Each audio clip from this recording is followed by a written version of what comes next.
তার বাড়ির লোকের সাথে কথা বলবে, আমরা দেখব তিনি কি ব্যবস্থা করেন, তারপরে সারা রাজ্য জুড়ে আমরা প্রতিবাদ করব।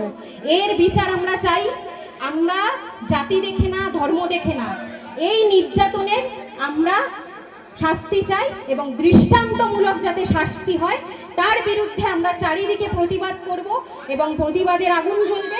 কাল পর্যন্ত আমরা দেখব পশ্চিমবাংলার মুখ্যমন্ত্রী ওনার বাড়ির লোককে ভবানী ভবনে ডেকে পাঠিয়েছে এবং তিনি কি ব্যবস্থা নেয় এবং তার বিরুদ্ধে এই 4 জন নিম্নরুচি, যারা কোনো ধর্ম দেখে কোনো কিছু এখন হবে না, যারা এরকম ধর্ষণ করবে সোজা তাদের শাস্তি দিতে হবে। এমন শাস্তি দিতে হবে যে দ্বিতীয়বার অন্য কেউ নারীদের দিকে, মেয়েদের দিকে চোখ তুলে তাকাতে ভয় পাবে। এই শাস্তি দিতে হবে এবং আমাদের দাবি থাকবে দৃষ্টান্তমূলক যাতে শাস্তি পায়। আমাদের বোনের মৃত্যু এবং বোনের যেভাবে তারা কষ্ট দিয়ে তাকে মেরেছে সেই শাস্তির দাবিতে আমরা প্রতিবাদে নামব।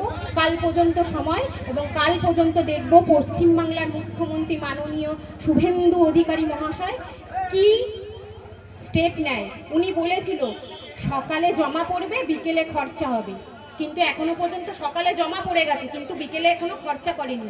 উনি কিন্তু ওনার কথার খেলাপ করে দিয়েছে।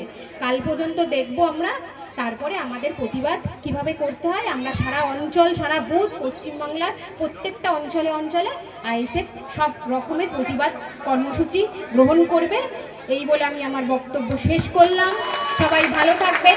ইনকলাব জিন্দাবাদ, নওশাদ সিদ্দিকী জিন্দাবাদ। অসংখ্য ধন্যবাদ।